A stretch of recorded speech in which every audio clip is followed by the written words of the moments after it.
जय श्री राम, जय Shri Mahakal. Premiere energies के ऊपर करीब करीब 80 से 90 कमेंट्स थे, तो उसके ऊपर वीडियो बनना तो बनता था। और ये एक ऐसी कंपनी है जिसने काफ़ी हद तक रुझान जीता था मार्केट में जब इसका आईपीओ आया था। आईपीओ आने के बाद में क्योंकि सोलर कंपनी में डील कर रही है, सोलर प्रोडक्ट्स में डील कर रही है, तो ऑटोमेटिकली उसका फ्यूचर ब्राइट होना बनता भी था। कंपटीशन में आ रहा था वारी एनर्जीज़, और वारी एनर्जीज़ के बेहतर रिजल्ट्स होंगे या प्रीमियर एनर्जीज़ के, तो ये देखना भी बहुत अनिवार्य भी है। बट ये ध्यान रखिएगा, ये कोई बाइंग सेलिंग रिकमेंडेशन नहीं है। इसको बाइंग सेलिंग रिकमेंडेशन के हिसाब से नहीं, इसको प्योरली एजुकेशन पर्पज़ के हिसाब से देखिए और समझिए कि ऐसी कंपनियों को हम डिटेल में किस तरह से समझते हैं और इसका फ्यूचर अगर हमको प्रिडिक्ट करना है तो किस तरह से हम कर सकते हैं, और डिसीजन फाइनली आप लेंगे। जैसा कि आप जानते हैं कि जब मैं इस तरह के कोई डिटेल वीडियो बनाता हूं तो उसको कुछ चैप्टर्स में डिवाइड करता हूं। इसको भी मैंने करीब करीब 4 चैप्टर्स में डिवाइड किया है। सबसे पहले हम लोग बात करेंगे कंपनी के फाइनेंशियल्स के बारे में। सेकंड, कंपनी के म्यूचुअल फंड्स में क्या रुझान चल रहा है उसके ऊपर बात करेंगे। कुछ न्यूज़ चल रही है मार्केट में इसके कंपनी के रिलेटेड, और फाइनली टेक्निकल्स। लास्ट में मैं आपको ये ज़रूर बताऊंगा कि मैं इसमें इन्वेस्टेड हूँ या नहीं। So let us begin with the first part, that is financials, क्योंकि क्वार्टर रिजल्ट्स हैं। हाँ, बट अगर आपको इसके अलावा मेरा एक्सक्लूसिव कंटेंट देखना है तो इस वीडियो के नीचे ज्वाइन का बटन है, वो दबा दिया करो यार। और वो दबाने के बाद में आपको एक्सक्लूसिव कंटेंट मिलेगा, जहां पर अभी मैंने क्या किया है, कैंप्स करके कंपनी है जिसमें बहुत सारे लोगों का, व्यूवर्स का कमेंट था, जो मेरे ओनली मेंबर्स वाले ग्रुप थे उनमें ही ये वाला कंपनी बहुत प्रचलित था, तो मैंने उसको अपलोड किया है। साथ ही साथ गोल्ड सिल्वर में किस तरह से चाल चल रही है, किस तरह से फोकस करना है, वो भी इसमें दिखाया जाता है। हम बात करते हैं फाइनेंशियल्स की। दिसंबर 25 क्वार्टर की सेल्स 1966 करोड़ थी, जो कि पिछले साल दिसंबर में 1750 करोड़ की थी। इफेक्टिवली 10-15% के बीच में इनकी सेल्स की ग्रोथ हुई है। अच्छी बात यह है कि ऑपरेटिंग मार्जिन इनका फ्लैट चल रहा है 30 से 31% के बीच में, जो कि इस बिजनेस में काफ़ी ओकेश माना जाता है। बहुत ज़्यादा तगड़ा है क्या? ऐसा भी नहीं है, खराब तो है ही नहीं। प्रॉफिट आफ्टर टैक्स 255 करोड़ से बढ़कर 392 करोड़। रही बात सितंबर 25 क्वार्टर से भी इसको कंपेयर एक बार करते हैं, तब इनकी सेल्स थी 1921 करोड़ की। अब दिमाग में आना चाहिए, सर सितंबर क्वार्टर मतलब कि कौन सा महीने होंगे ये वाले होंगे अप्रैल, मई और जून। नहीं नहीं भाई, जुलाई अगस्त सितंबर। तो जुलाई अगस्त सितंबर में तो सर बहुत ज़्यादा सेल्स हो गई क्या? ऐसा नहीं है। ये सोलर कंपनी है, सोलर में आपको कंटिन्यूस बेसिस पर सेल्स की रिक्वायरमेंट बनेगी, तो इसको हम क्वार्टर ऑन क्वार्टर भी देखेंगे। वाई तो देख ही रहे, क्वार्टर ऑन क्वार्टर भी देखेंगे।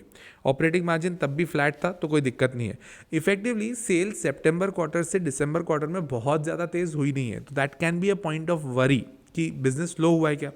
अब क्योंकि बिजनेस स्लो हुआ है तो आपको दिख भी रहा होगा कि भाई साहब इसके मार्केट प्राइस में भी स्लोनेस आई है और काफ़ी हद तक गिरा भी है।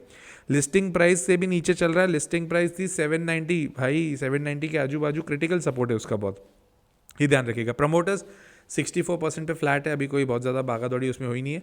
एफआईआईज ने 2.95% से बढ़ाकर 4.48% किया है, ठीक है। डीआईआईज ने 8% से बढ़ाकर 12%, और पब्लिक की शेयर होल्डिंग गिरी है। ये एकमात्र मेरे को बहुत ज़्यादा पॉजिटिव पॉइंट लगता है इस कंपनी को लेके। जब किसी भी कंपनी में एफआईआईज और डीआईआईज खरीदते हैं और उसके अलावा पब्लिक की शेयर होल्डिंग कम होती है ना, ये बहुत पॉजिटिव साइन होता है किसी भी कंपनी के लिए। तो क्या इस पॉइंट पे लेकर हम इस पे बाइंग कर लें क्या? ऐसा भी नहीं है। फाइनेंशियल्स को देखें तो बहुत स्टेबल है, मतलब बहुत ज़्यादा तेज़ी नहीं आ रही है, ग्रोथ वैसी नहीं आ रही है जो हमें चाहिए। थर्ड पॉइंट पे अपन आते हैं, that is price earning ratio, that is इसका वैल्यूएशन, वो है 27 के आजू बाजू, और मीडियन मतलब कि पूरी कंपनी, पूरे मार्केट का ही 26 के आजू बाजू ही है।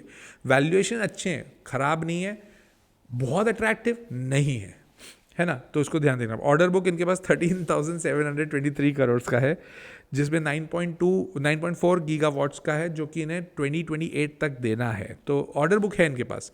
एक अच्छी बात यह है जो न्यूज़ सेक्शन में मैं कवर करता यूजुअली, कि 3,000 करोड़ का ये कैपिटल एक्सपेंडिचर भी करना चाहते हैं। Good point. अब आ जाते हैं हम लोग सेकंड पार्ट, जो कि न्यूज़ है। न्यूज़ में मेनली एक ही चीज़ कवर करनी है हमें, वो है 400 मेगावाट्स की जो सोलर सेल फैसिलिटी थी तेलंगाना में, उसमें भी 11,000 करोड़ के एक्सपांशन का वो एक पार्ट है, वो जो कि अच्छे खासे लेवल पर आ गया है।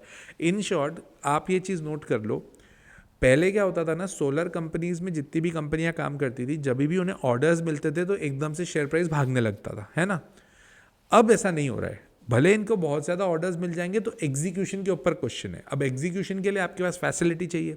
ऑर्डर तो हमने भरपूर दे दिए, पूरे कैसे करोगे भाई साहब, इस पॉइंट के ऊपर आते हैं। तो अब क्वार्टरली रिजल्ट्स में आपको ये देखना ज़रूरी रहेगा कि कौन कौन सी कंपनीज, कौन कौन से फैक्ट्रीज, कौन कौन से स्टैब्लिशमेंट ये लोग अपने बढ़ाते जा रहे हैं, जिनसे ये पूरा सेटअप बनते जाएगा। रही बात म्यूचुअल फंड्स की, तो म्यूचुअल फंड में क्वांट का जो म्यूचुअल फंड है उन्होंने अपना 6% का स्टेक इसमें बेचा है। ये एकमात्र ऐसी म्यूचुअल फंड है जो कि बेची है, बाकी और किसी ने बेचा नहीं है। बाकी फ्लैट है, स्टेबल है। टेक्निकल्स पे आ जाएं, फॉलिंग नाइफ है। जिस हिसाब से आईपीओ में इसका धमाका मचा था, डंका बजा था, वो जिस हिसाब से ऊपर गया था उस हिसाब से ही नीचे आया है और बहुत तेज़ी से नीचे आया है। तो आपको थोड़ा ध्यान देना पड़ेगा इस कंपनी पे, ऐसे नहीं आंख बंद करके ले ले। हाँ, ये चीज़ ध्यान रखिएगा, 675 इसका एक बहुत ही क्रिटिकल सपोर्ट है। अगर उसके नीचे चले जाता है तो दिक्कत आएगी। और अभी वीकली चार्ट्स पर उसने बनाने की कोशिश करी है मॉर्निंग स्टार। मॉर्निंग स्टार एक रिवर्सल का फंडामेंटल होता है। अब रिवर्सल अगर यहाँ से आ गया तो ये वापस बहुत तेज़ी से भागेगी कंपनी, बट आपको देखना पड़ेगा फिबोनाची के लेवल्स और फिर चार्ट कहाँ तक ले जा रहा है, यार चार्ट में ऊपर रिवर्सल है या नहीं। देखिए, इतना टेक्निकल अगर आपको सीखना है तो मेरा कोर्स है द लॉजिकल इन्वेस्टर, जिसका कॉन्टैक्ट नंबर अभी आपको स्क्रीन पे दिख रहा होगा, उस पर कॉल करके रजिस्टर करा लीजिए। वैलेंटाइन डे से हम लोग अपना नया बैच चालू करने वाले हैं, तो थोड़ा ध्यान रखिएगा। और तब हम करेंगे मोहब्बत चार्ट से, फंडामेंटल से, तब उसके ऊपर देखेंगे। बट हाँ, अभी के लेवल पर अगर मैं देखूँ तो प्रीमियर एनर्जी में एक मॉर्निंग स्टार बन रहा है। यहाँ से रिवर्सल आया तो आया, अगर 675 के नीचे गया तो वो तेज़ी से पिट सकता है स्टॉक। मेरे पास as of now Premier Energies नहीं है। मेरे पास सोलर के नाम पे वारी एनर्जीज है, मैं उसमें काफ़ी खुश हूँ, बढ़िया चल रहा है, मेरे को कोई प्रॉब्लम नहीं है। नीचे आता है तो कोई दिक्कत की बात नहीं है, लॉन्ग टर्म का विजन है। दूसरी कंपनी मेरे पास सोलर की रिन्यूएबल एनर्जी में NHPC है, ये आप सबको पता है, मैंने काफ़ी हद तक इसके ऊपर वीडियोज़ भी डाले हैं। और कंपनीज़ में सोलर में मैं SW सोलर के ऊपर ज़्यादा फोकस करता हूँ पर्सनली। बहुत नीचे आ चुका है, बहुत नीचे आ चुका है। अब यहाँ से रिवर्सल आया तो ठीक है, वरना हाँ, उसमें मेरा बहुत ज़्यादा इन्वेस्टेड है भी नहीं, ठीक है ना। तो ये कुछ कंपनीज है इसमें मैं इन्वेस्टेड हूँ। प्रीमियर एनर्जीज में अभी तक इन्वेस्टेड नहीं हूँ, हाँ, बट ये चार्ट पैटर्न अगर अगला हफ्ता कंटिन्यू हो गया then I will think about it, right. So I hope कि वाले वीडियो में आपको सारे इंसाइट्स मिले होंगे प्रीमियर एनर्जीज़ को लेके जो मैं देता हूँ आपको। और आई होप कि ये वीडियो आपको अच्छा भी लगा होगा। शेयर कर दिया करो यार वीडियो, और सब्सक्राइब कर दिया करो चैनल, ये हमारे लिए बहुत मोटिवेटिंग होता है। ऑटोमेटिकली आप लोगों के लिए फ्री है, बट हम लोग के लिए it is a very good point, जिससे हमारी भी जो कंटेंट की जो क्वालिटी है वो भी हम धीरे धीरे बढ़ाते जाते हैं, राइट। तो शेयर करिएगा अपने साथ। हाँ, कमेंट करके तो बताओ और कौन सी कंपनी पे डिटेल वीडियो चाहिए। ये आप ही के कमेंट से जहाँ से ये वीडियो आया है, तो ध्यान रखिएगा आपके कमेंट में रिप्लाई अगर कर नहीं रहा हूँ तो इसका ये मतलब मैं पढ़ नहीं रहा हूँ। पढ़ता मैं हर चीज़ हूँ, और प्लस उसके साथ में मैं उसके ऊपर रिवर्ट करने की भी कोशिश करता हूँ कि आपको वो सीधा उसका आंसर वीडियो के थ्रू ही मिल जाए। तो मिलता हूँ अगले वीडियो में। टिल देन, जय श्री राम, जय श्री महाकाल।